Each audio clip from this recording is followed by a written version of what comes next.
Once again, after working late into the night, I stumbled upon my sister's moments on social media while at the subway station. What does it matter if I can't find a job? I am still young, and I should embrace the madness. The screenshot revealed a transfer of 300,000 from our parents, accompanied by a message on WeChat. Darling, there will be plenty of time to work in the future. For now, seize your youth and explore the world. I gazed at the screen for an extended period, suddenly overwhelmed by a sensation akin to drowning, leaving me breathless. Consequently, I exited the subway station and sent a message to Jiang Lin. I am willing to accompany you abroad. 1. As I stumbled upon Lin Mo's moments on social media, my recently departed work companion bid me farewell, Xiao Xiao. My parents say that this wretched job will one day lead to my untimely demise, so they insisted I return home to become a full-time daughter. Her visage radiated a blissful smile, reminiscent of the happiness portrayed in Lin Mo's posts. But what about you? Being a local, why the relentless hustle? Perhaps you should take it easy. I stared blankly at Lin Mo's social media, rendered speechless by my companion's inquiry. Upon graduating university, my field had already begun its decline. I was, much like Lin Mo now, toiling from dawn till dusk, yet struggled to secure a job. During that time, the atmosphere at home was heavy with despondency. My father continuously puffed on cigarettes, his gaze towards me laden with disappointment. My mother would often rush into my room at midnight, tears in her eyes, lamenting about our financial struggles and debts, suggesting I consider factory work for a meager salary of 3,000. I believed their tears, convinced I had no other option. Thus, even through bouts of depression from overworking, I persevered. Yet, it became evident that they were not incapable of being a sanctuary for their child. When my younger sister faced a predicament similar to mine, they unhesitatingly presented her with 300,000 to travel abroad. The announcement of the last subway train echoed through the empty waiting hall. I did not board the train home. Instead, I followed a handful of others out of the subway station. Ironically, just as I scanned a shared bicycle, Lin Mo's message arrived. Sister, I want a bowl of Wang A Po's bubble wontons. Could you bring one back for me? I inhaled deeply and, with a stoic expression, replied, You have more than enough money.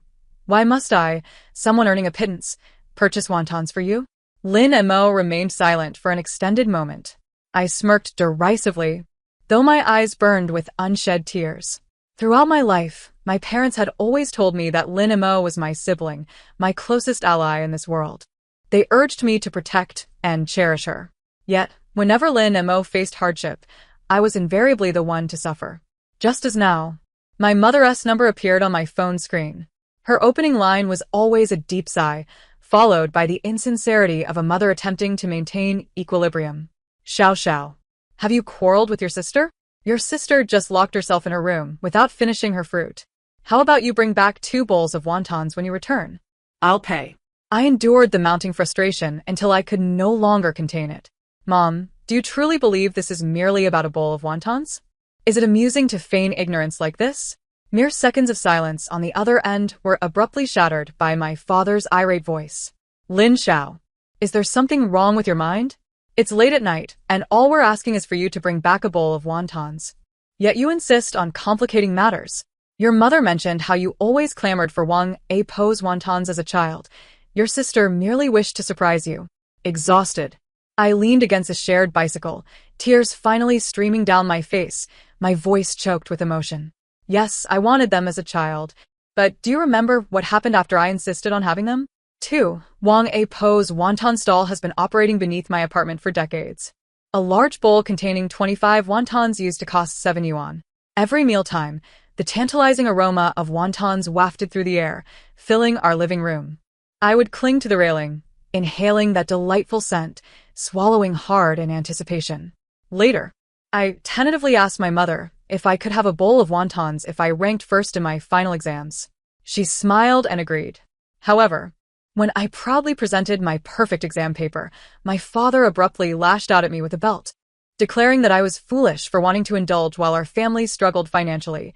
My insatiable appetite would surely lead me to a life of begging. I cried out for my mother, but she entered the room cradling my sister. After that day, I developed a profound aversion to wontons.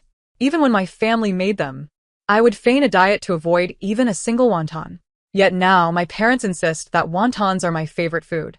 As I recounted my grievances through tears over the phone, I exclaimed, "It's Lin Mo who loves Jiang APS wontons." The moment she expresses a desire for them, you would rush out in the middle of the night to get them for her. What about me? You're concerned for Lin Mo, knowing she'll have to work for many years, and you lavishly send her on trips. What about my needs? I'm exhausted from work too. I rush home on the last subway train every day, and I long to resign for a break. But what do you say? You claim the family cannot support me, that I must strive to be independent. Lin Mo, Lin Mo, Lin Mo. She your precious daughter. Shielded from any distress, I meant to suffer in silence. I vented uncontrollably for a considerable time, only to realize that the other end of the line had fallen silent. After a prolonged pause, I slowly lowered my phone from my ear. The screen was pitch black. They had already hung up. My grievances dissipated into the evening breeze, scattering as effortlessly as my tears, which had gone unnoticed. I wiped my eyes, unlocked my phone, and hesitantly typed a message. My superior replied promptly, "Lin Xiao, you will not regret your decision today." That evening, I booked a room at the finest hotel in the city, paying for a month's rent up front. It was an extravagant expense, unlike any I had ever undertaken. However, this time, devoid of the usual anxiety and guilt associated with spending, I calmly signed the bill. As expected, my phone remained silent throughout the night. No one at home seemed to care about my absence. The following morning at 6, I returned home to pack my belongings. Upon opening the door, I was greeted by a disheveled living room. Familiar takeout containers cluttered the table, and the wonton soup had soured and turned murky overnight. I could vividly envision my parents descending to buy that bowl of wontons, their cheerful expressions as they carried it home to delight Lin Mo. I scoffed derisively, heading straight to my room to gather my things. As I dragged my suitcase out, Lin Mo stumbled out of her room, yawning. Instinctively, I hid my suitcase behind me, but she merely groaned sleepily and turned her gaze towards the living room. After a brief moment, her voice rose in indignation. "Sister, aren't you being a bit excessive? You didn't even make breakfast. Was it such a monumental task to bring back a bowl of wontons? Must you throw a tantrum over it?" I stood at the door, impassively observing her flushed face, remaining silent. Gradually, her gaze began to waver, and her fingers nervously fidgeted with her nightgown, a telltale sign of her guilt. There had been times when our parents favored her, and as the beneficiary, Lin Mo was not oblivious to it.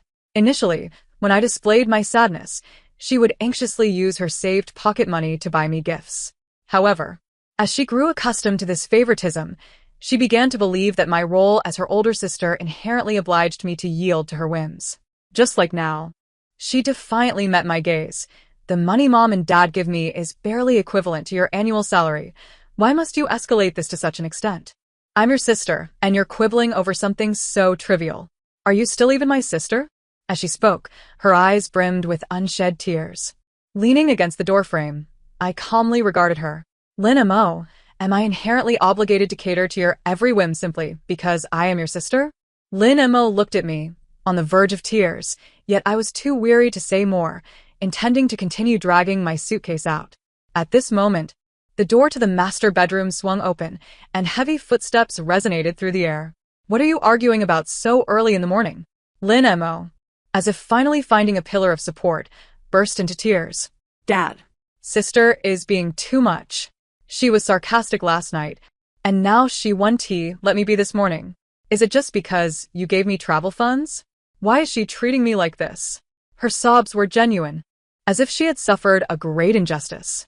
I furrowed my brows, about to speak, when suddenly a resounding slap struck my face. "Lin Xiao, are you done yet? I tolerated you last night. I asked you to bring a bowl of wontons, and you have so many complaints. The money I earn is mine to give as I please. Why do you need to react so strongly?" The force of the slap turned my head, the sting radiating across my face, leaving me momentarily dazed. My mother stepped forward, grasping my father's arm, her tone exasperated yet striving for balance. "Why are you hitting the child? And you, Lin Xiao, we are all family. Why must you be so calculative?" Lin Mo's cries softened as she stood beside me, disdainfully pouting. "Exactly." I licked my numbed cheek with my tongue, standing still as this united trio cast their disappointed and angry gazes upon me. As if I had committed some heinous crime. Was it truly wrong to mind their blatant favoritism? In a daze, I suddenly recalled that this scene had played out before. It was during a time when the living expenses they provided were unjust.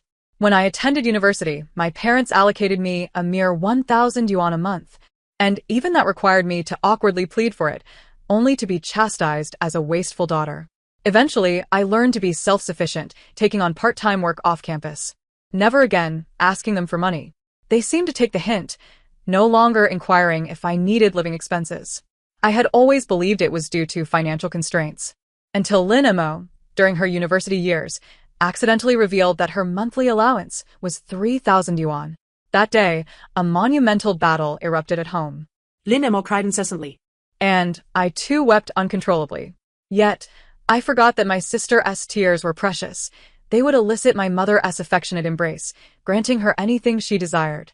My tears, however, would only result in scorn and slaps, followed by my mother's red-eyed inquiries about when I would become sensible. My father, just as he did today, struck me and asked if I wanted to tear the family apart to be satisfied. Such words weighed heavily, and their disappointed gazes rendered me speechless. That incident was swallowed down amidst my tears, yet the wound remained wide open. This time, the 30,000 yuan pricked it, causing it to bleed profusely, leaving me in agony. When I regained my senses, the corridor was deserted. They had taken the sobbing Lin Mo away, leaving me standing alone, comically absurd. I stiffly turned to glance back at the room I had inhabited for 28 years before closing the door behind me, never looking back again. More than half a month later, my account received 2 transfers. One was from Lin Mo, who sent me 5,000 yuan, and the other from my mother, who also sent 5,000 yuan. I stared blankly at the 2 messages, a nauseating feeling stirring in my heart and stomach. In the next instant, Lin Mo called. Her tone was cheerful, as if nothing had transpired. Sister, did you receive the money? I discussed it with Mom. We thought sending you some money would cheer you up. Now we both have money, so you can't stay mad at me anymore. And you, at your age, actually learned to run away from home. Dad has been furious these past few days. I coldly interrupted Lin Mo's incessant chatter. What do you actually want by calling me? I understood Lin Mo's nature. She would not ascend the sacred throne without a purpose. If she had no requests, she would never lower herself first.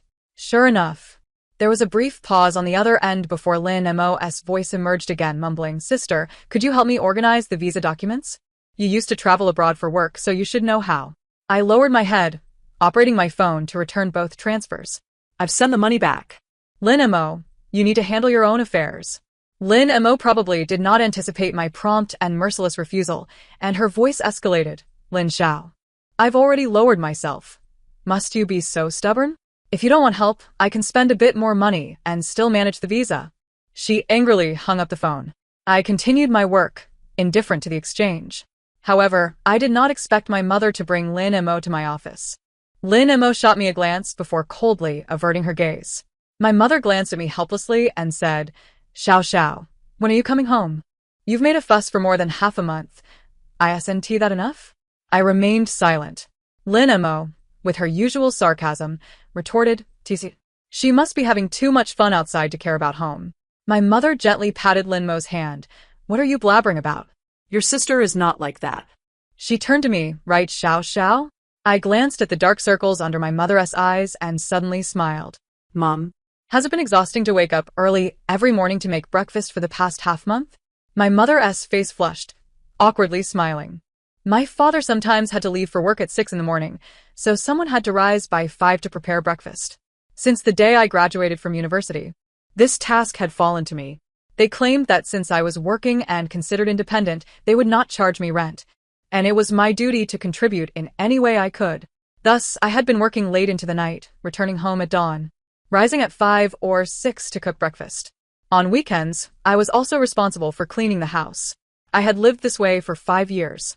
Meanwhile, Lin Mo, after her graduation, also lived at home but could sleep in at any hour. Their visit to me now was merely because there was suddenly no one to do the chores at home. Lin Mo grew impatient, kicking the table leg. Mom, what are you talking to her for? She clearly wants to stir up trouble. If she is so capable, she should never come back home.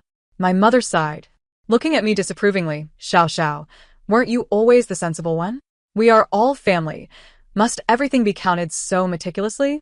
Yes. Sometimes Dad and I may favor your sister a bit, but she is younger. Shouldn't the older one give way to the younger? Didn't you also say that as an elder sister, you would love your younger sister unconditionally? I turned to Lin Mo, who was fighting back tears, pouting and calling me sister. Whenever she had angered me, she would always use this act to soften my heart. I forgave her for switching rooms while I was away in high school.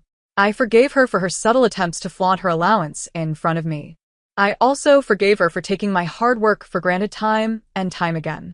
But every relationship has its limits. Even the deepest affection can be worn thin by a series of despicable acts. Just like now, as I looked at Lin Mo, I no longer felt the pride and comfort of an elder sister, but rather the cold detachment one reserves for a stranger. The day before my departure abroad, Mr. Zhang asked if I wanted to take a day off to return home and spend quality time with my parents. After considering it, I intended to decline. But he spoke first. You are to accompany me to Southeast Asia for no less than 5 years. During this period, your return will be exceedingly difficult. It would be wise to visit home and avoid future regrets. I lingered beneath the company's building for a considerable time before ultimately deciding to return to my hotel. As I stepped into the lobby, a figure suddenly charged towards me. Before I could comprehend the situation, a flurry of slaps landed upon my head and face. Lin Xiao, do you have no shame? If it weren't for my colleague claiming to see you at the hotel, I would have remained oblivious to your sordid escapades. I wondered why you suddenly seemed so obsessed with money. It appears you are so financially desperate that you have resorted to selling yourself. I screamed, clawing at the hands that were viciously tugging at my hair. What are you saying? I haven't done anything. Yet those hands clutched my hair like iron pincers. As my father's furious slaps rained down upon me without pause, my mother and Lin Mo stood nearby, wearing masks. When our eyes met, both averted their gazes in unison, as if they had encountered something unspeakably vile. The surrounding crowd had gathered, and I heard someone murmur, "What is happening? Is someone caught in the act?" No. It seems this woman has been engaging in unsavory conduct and has been caught by her father. A chill coursed through me, and suddenly a surge of strength erupted within. I forcefully drove my knee into my father's abdomen. He recoiled in pain but was ready to seize me again, his eyes ablaze with fury. I stumbled behind the security personnel, brandishing my phone and declaring loudly, "Don't come any closer. I will call the police." My father, fists clenched like large pots, bellowed, "You dare call the police? After your disgraceful actions, you still have the audacity to report me? Do you have any idea how much ridicule I have faced at work because of you? They laugh at me for not raising my daughter properly. For raising one who cavorts with men." My masked mother approached, letting out a sigh. "Xiao Xiao, how can you do this to your sister?" I trembled uncontrollably, hastily dialing the police, my voice loud and clear. "Hello, I need to report a crime. Yes, someone is spreading false rumors about my engaging in prostitution." After hanging up, I attempted to straighten my disheveled clothes and hair. Despite the stinging pain on my face and the tears streaming uncontrollably, I stood tall, casting my gaze over every onlooker, ultimately resting it on my so-called family. I do not know who is spreading these rumors about me, but I swear I have never engaged in any vile conduct. The crowd whispered among themselves. "She is calling police. How bold. There must be a misunderstanding." Indeed, and such matters would be easily clarified through surveillance. My father exploded with rage. "You dare to argue? My colleagues have seen you embracing men at the hotel in the dead of night." The last shred of hope shattered, and the icy grip of despair overwhelmed my fear and pain. I shot my head up, summoning every ounce of strength to shout back at him. "If you trust your colleagues so much, would you follow their command to eat excrement?" I took a staggering step forward, locking my gaze onto his face, my voice trembling with unrestrained fury. "If they told you to die, would you do that too?" A profound silence ensued. My father appeared momentarily choked by my unprecedented defiance, his rage frozen in disbelief. My mother gasped, instinctively moving forward. "Xiao Xiao, how can you speak to your father like that?" "How should I speak?" I whirled around to face her. Mom. "Why didn't you speak up when he was hitting me? Why didn't you say anything when they were maligning me with slander? Now that I have merely posed a question, you can't tolerate it?" At that moment, the police arrived. What is going on? Who called the police? I raised my hand. Officer, I am being publicly assaulted by my father and subjected to slander and humiliation. I demand legal action. My father, finally regaining his senses, attempted to downplay the situation. It's a family matter. After the police officer heard the entire account, we were taken to review the hotel surveillance. The footage revealed me leaving early each morning and returning late at night, always alone. The claim made by my father's colleague of me embracing a man was utterly unfounded. The surveillance room was filled only with the mechanical hum of the equipment. My father stood stiffly beside me, silent. Meanwhile, my mother and Lin Mo finally removed their masks. Lin Mo, with passionate indignation, exclaimed, "Sister, I always knew you wouldn't do such a thing. We need to take action against that colleague of Dad's." Her fervor seemed to transform her into a steadfast ally, a stark contrast to her earlier indifference. My mother approached me, her demeanor a mix of anxiety and appeasement, tugging at my sleeve. Xiao. Don't hold it against your father. He's been misled." I withdrew my arm impassively, turning to the police. The person who defamed me should be detained, correct? And my father publicly assaulting me should also be subject to legal consequences, should it not? After viewing the surveillance, my father finally broke his silence. Lin Xiao, I am your father. It is my right to discipline you. Meeting his furious gaze for the first time without flinching, my voice was unexpectedly calm. Did you consider I am your daughter when you publicly slandered me and assaulted me before so many witnesses? His face reddened, but he was at a loss for words. Finally managing to grit out, "Yes, your wings have hardened and you dare to oppose your parents. Lin Xiao, you have the audacity to never return home. Your mother, and I will simply consider you a wretched child." After that, he turned to my mother and Lin Mo, shouting, "Aren't you leaving yet? Are you waiting to be sent to jail?" Before departing, my mother cast a helpless glance at me, complaining, Xiao, you have quite the temper." Her words floated lightly, yet felt like a cold needle, piercing the last remaining soft corner of my heart. Even at this juncture, she believed it was my rebellious spirit that had caused this turmoil, rather than their unjust bias, fury, and slander. I watched as she hurried to catch up with my father, and Lin Mo threw me a reproachful glance. Throughout, they maintained their stance as the innocent parties. The police inquired if I wished to pursue the matter further. Without hesitation, I nodded. The following day, as I awaited my flight, a message from my mother suddenly appeared. Xiao, why did you check out? You child, your sister, and I specially packed wontons for you. Are you still working late? Shall your sister and I bring the wontons to you? Emotionless, I deleted her messages. It wasn't until I arrived at my company that I realized I had been assigned abroad. As I prepared to board, my mother's calls flooded in, one after another. I ignored them all. Eventually, she began to text. Lin Xiao, have you gone abroad? Did you not consider us as your family, making decisions without informing us? Fine, your father was right. You have become so independent that you no longer need your parents. Go ahead and venture forth. But don't come crying back to me and your father. I rolled my eyes, turning off my phone and leaning back in my seat. At that moment, General Jiang, seated beside me, remarked, "Sometimes, physical distance proves to be the most effective remedy for severing negative emotions, particularly when dealing with family members who habitually manipulate you through emotional ties." I looked at her in surprise. In the professional realm, General Jiang was synonymous with expertise and efficiency, rarely discussing personal matters. Not to mention the sheer audacity of expressing one's opinions so bluntly. She seemed to notice my astonishment, a faint smile curving her lips. There's no need for such surprise. Every woman who finds herself in this position has endured her share of struggles, be they in her career or within the confines of her family. They may perceive you as cold, ungrateful, and having spread your wings too wide. They cannot accept a version of you that is no longer under their control, soaring higher and farther than they ever envisioned. Your independence and defiance are the gravest affronts to their authority. At that moment, the airplane ascended gracefully into the sky. After a brief roar, General Jiang's voice resonated again. Lin Xiao, if they cannot offer you support, at the very least, teach them to respect your boundaries. Tears and pleas will not yield genuine respect, strength and distance will. I leaned back in my seat, gazing out at the diminishing cityscape. A sudden wave of unease evaporated entirely. Indeed, I was not fleeing.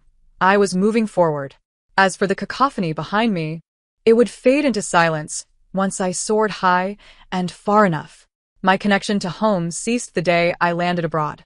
My father sent a voice message, berating me harshly. In the end, he blocked me.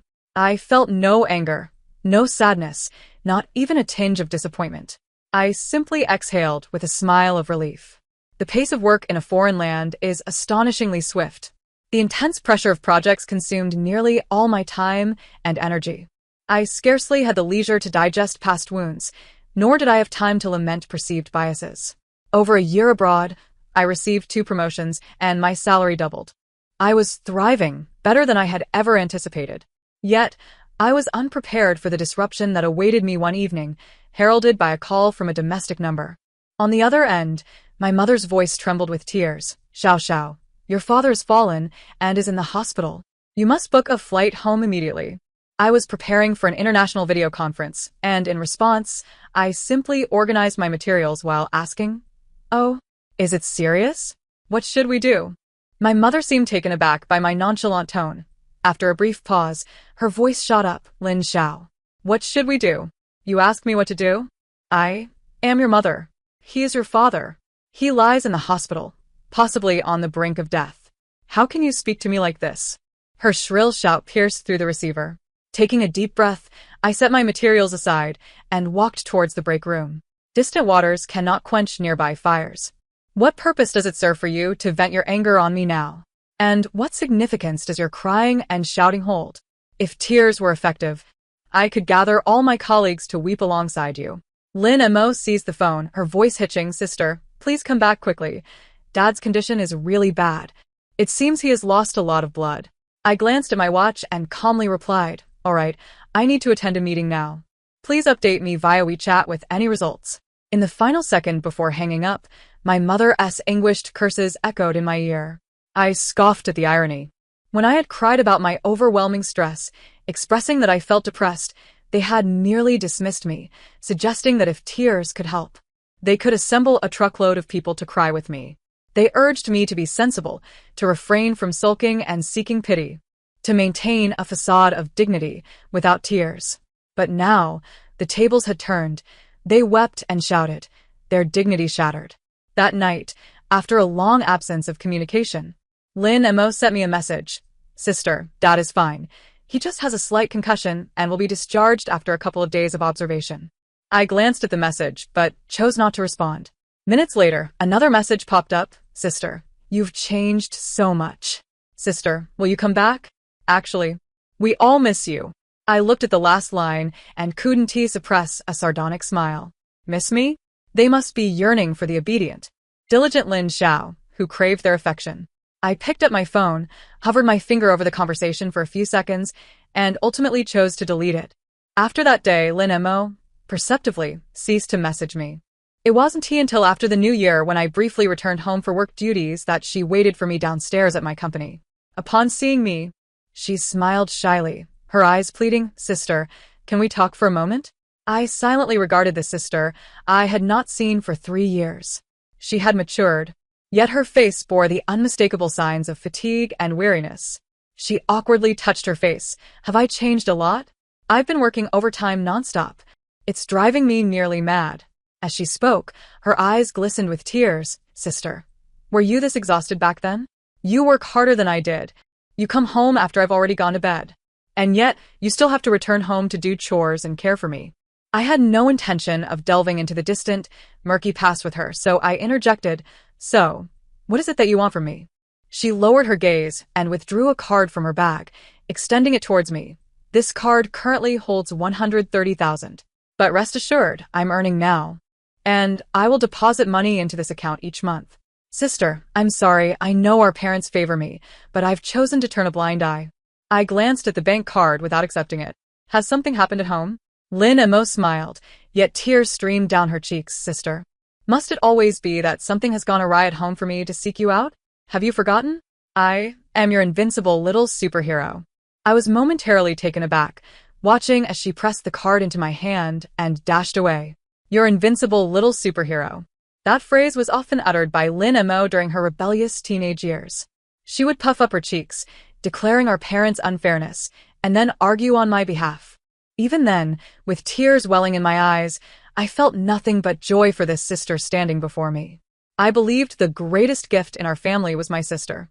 We were siblings. We were each other's support. We would uplift one another. But as time passed, Lin Mo grew up. She forgot her own words. The little superhero in my heart had long since faded from my memory. While our parents' favoritism was undoubtedly the root cause, it was Lin Mo's choice to bury her head in the sand and play the victim that truly wounded me. I had no idea why she suddenly turned around to apologize. Yet, I knew I could never forgive the sister I once cherished most. I mailed the card back home. The day Lin Mo received the package happened to be the same day I was returning. Her lengthy voice message was filled with sobs. Then she asked, "Sister, you want to come back, will you? You don't want us anymore, do you?" On the day my overseas assignment concluded, General Jiang presented me with a transfer letter. I stared at the letter, momentarily lost in thought. She teased me, "What is wrong? Ready to give up?" I joyfully pressed the transfer letter to my heart. This was the employment notification from the company headquarters, the most significant achievement I had garnered through years of hard work. General Jiang stood up, approached me, and adjusted my shirt collar. "Xiao Xiao, your journey is still long ahead. Embrace the splendid life that awaits you. It will be extraordinary." I nodded enthusiastically, and after a moment of confusion, I asked General Jiang, "Why did you choose me among so many competitors, Mr.?" Jiang pondered for a few moments before breaking into a smile. "Well, perhaps it's because I've never encountered a young lady who weeps while laboring away, enduring for 5 long years." My cheeks flushed instantly. Under pressure, I often succumbed to tears, frequently finding myself in the dead of night, revising my PowerPoint presentations while wiping my eyes. Once Mr. Jiang had his fill of laughter, he solemnly patted my shoulder. "Lin Xiao, you are inherently exceptional. Do not squander your own potential. Do not squander yourself." Later, when I returned to my homeland to apply for a work visa to the United States, Lin Mo echoed this sentiment. She was still weeping uncontrollably, yet her eyes shone brightly. "Sister, you must take flight. I will keep an eye on our parents. Remember to treat yourself kindly in the future. Never forsake yourself for the sake of others." For the first time, I was curious as to how she was so well informed about my whereabouts. She let out a hearty laugh, momentarily resembling the mischievous younger sister from years past. "I have an excellent rapport with the Human Resources Department at your company. You know me. When I wish to cultivate a relationship with someone, It is as easy as pie." I fell silent for a while, allowing a smile to escape my lips. As I brushed past her, I hesitated for a few seconds and said to Lin Mo, who was desperately suppressing her tears, "Take care of yourself." As the words left my lips, I felt a gentle tug on my sleeve. But soon, that slight pressure released. I did not pause or acknowledge her sobs. I simply continued onward. The sun outside shone brilliantly, causing me to squint slightly. Yet, I knew that the world awaiting me beyond was boundlessly expansive. This was indeed wonderful. The end of the text. Thank you for listening, and we shall meet again in the next story.